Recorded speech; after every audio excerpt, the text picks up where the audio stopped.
Hey guys, Tristan SDI here. I'm just going to show you a project that I've been working on for 4 months now. Took me a little bit of blood, sweat, and tears to get this thing together. But I finally have it completed, and I'm just going to show you guys what it is. It is my Magpul Noveske N4. This is custom built from the ground up. Different parts, a lot of different parts, a lot of different manufacturers I had to email, and a lot of different retailers asking about compatibility issues and all that. After that was done, I ordered the parts and played. Then I played the waiting game. Right, but anyways, I'm just gonna show you what I have on here. This is actually based off of, well, actually inspired by the civilian Noveske N4 Ar15.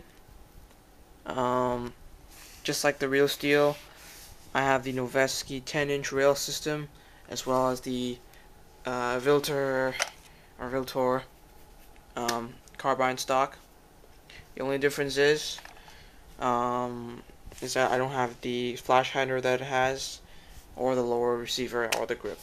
But other than that, everything else is accurate to the real steel. For the sights, I am using King Arms Troy flip-up sights. They're very nice, made of aluminum. Of course, much more sturdier than plastic sights, such as the M buses. Don't get me wrong, those M buses are actually really sturdy as well. Mine haven't broken on me yet, so they're just lighter. So, but yeah, I'm using Troy flip-up sights, battle sights, I should say, Troy flip-up battle sights. And on the real steel version, it does have a 14.5-inch barrel, except it's a straight barrel. And you know, for it to be legal, the barrel has to be 16-inch. So Noveske Rifle Works actually took a Vortex flash hider and welded it onto the barrel itself, making it a certified 16-inch barrel. So it's quite a neat way how they made the real steel version legal. But of course, I don't have a Vortex flash hider, so I just took one of my extra G5s I had lying around. This is a Magpul G5, if you don't know. Very nice. It's quick detach for the G5 suppressor. You can see the lugs on the sides. It's for you press it and you rotate it to lock it in place. Pretty simple. For the 14.5-inch barrel, I'm just using a spare King Arms 14.5-inch barrel. This is actually it's a pretty good barrel. It's not bad, but there's a little bit of wobble since it's like a two-piece barrel. It's adjustable. So over here we have the Magpul XTM rail system, or rail covers. I painted my other set black with Krylon camo black. Looks really nice. I really like the camo effect. Also, what's nice about the rail system is that it's got full Noveske trades. Very nice. Except this part. This is made in Taiwan, airsoft only. I really hope it did. I really wish they didn't put that on there, but they did. But at least they got the Noveske markings right. Another cool thing about the rail system is that you can actually have a swing swivel that can be mounted onto certain points of the rail system. You got 2 points on this side, and you have 1 point on the other side, right there. It's a very neat little system. You just take a sling swivel and you just push it in, and it's locked in place and it won't go anywhere. You can even lift the entire rifle with it. Very sturdy.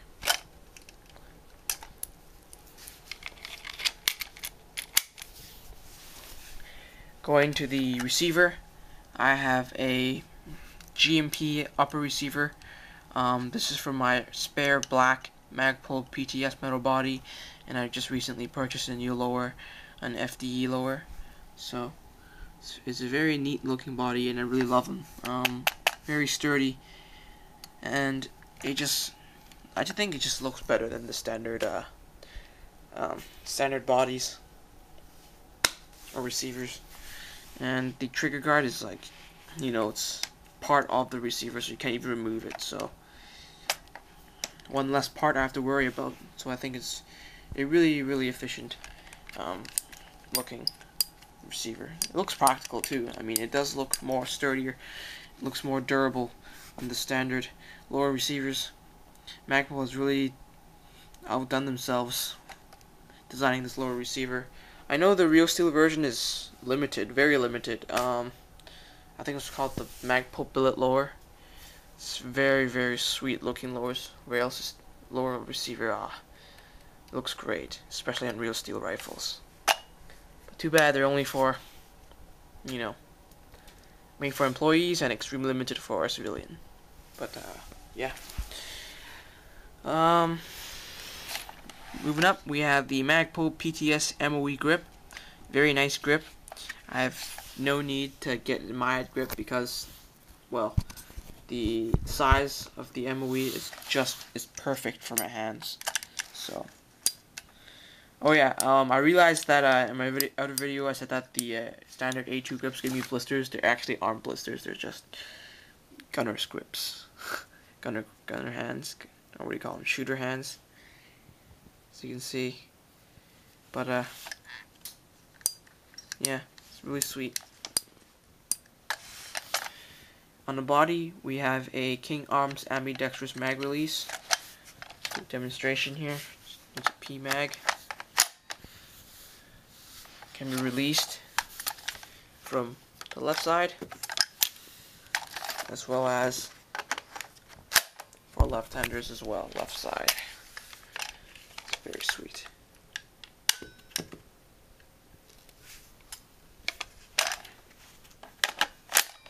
So pretty much the mag release is ambidextrous. So internally, I'm running a JG Mech box. It's actually one of the newer versions, which come with a MOSFET, but I didn't like it, so I just removed the MOSFET. I opened it up. The grease was really nice. It was really well lubed. There wasn't too much grease and there wasn't too little. It was just right. The shimming was really nice too. The gears didn't move around and it weren't even grinding on each other, so it was shimmed perfectly. There's perfect air seal as well. It uses a clone Sistema gearbox design, so the piston will be a Sistema clone, as well as the piston head and cylinder and everything else. The steel gears are also Sistema clones too. The only thing I'd recommend changing is the trigger switch. It looks kind of shoddy to me, so I replaced it with a GMP trigger system. As well as I changed the MOSFET to just wires, just standard wires with a Dean's connector at the end for for utilizing a LiPo battery. This is a King Arms LiPo battery buffer tube. It's thinned out and short, and inside the nail the screw is shortened, so you have more space to put a LiPo battery inside. So this is a really sweet rifle. I really like it. There was another one that I really wanted to build. That was the Noveske MPL system. That was a collaboration between Noveske and Magpul. They released an AR15 with the Noveske, I believe it's a 12-inch rail system, or 11-inch. I'm not too sure, but it's longer than this, and has a Magpul billet lower, as well as the Magpul UBR stock, and it was a really nice looking rifle. I loved it a lot. I had a UBCR stock, but I sold it, so whatever. I just got this N4. It's a really nice looking rifle. I'll show you some of the accessories I have for it. I got a new VFC PEQ 15 box. It looks cool. But anyways, Surefire G2 flashlight with a replica Daniel defense rail, or flashlight mount, excuse me.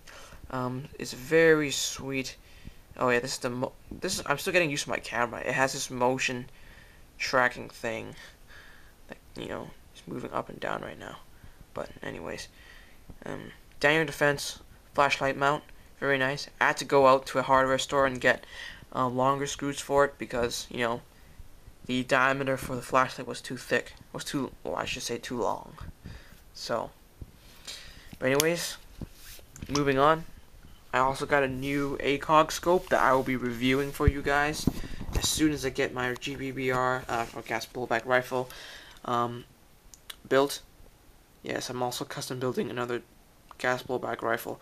This is actually a 4 times magnification. 4 times.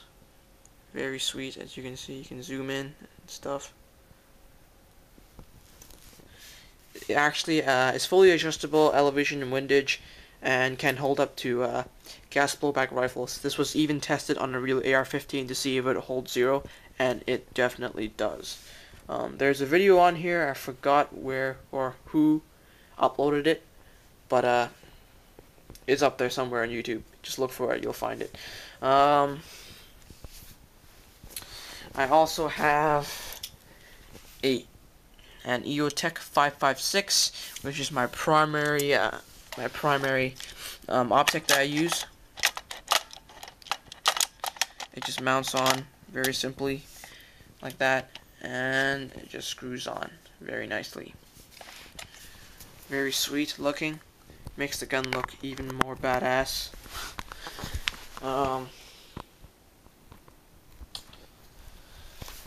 Of course, I have vertical foregrip, as I use with all my guns, so this will eventually be replaced by a Magpul RVG grip, or rail. RVG stands for rail vertical grip, so you don't really need the grip at the end of it, but whatever. I'm just gonna mount this stuff on and show you what it looks like. The Daniel defense rail goes on extremely well. This clone is actually made really well. It's CNC cut from aluminum. It's made by Element, I believe. Very, very high quality. I like it. Really like it. Better than my Ditech mount. The Ditech mount looked fat and ugly, so I'm gonna sell that. What else? Oh yeah, this thing. This thing's kind of annoying to mount, but I'll see if I can do it on camera here with one hand.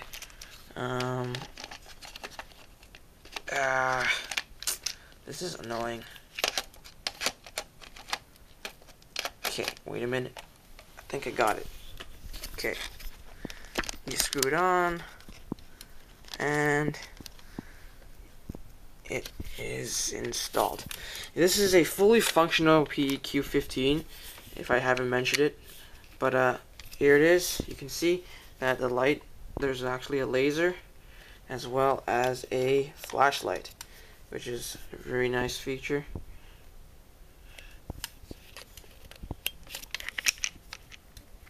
Really like this kit. It's got everything, but here it is, the full rifle, everything mounted on there. I would say this is 10 pounds. I know it's a bit too much with everything on there, but you know, usually when I game, I won't be using anything other than the vertical grip and the EOTech, so the weight, it's not really a problem once I take these two items off. I know they're not, you know, a couple of ounces or grams won't make a difference that much, but when you put it on here, you'll start to realize that, damn, this thing is heavy. So anyways, that is my rifle. I hope you guys enjoyed the video, and subscribe and rate and comment. Thanks for watching.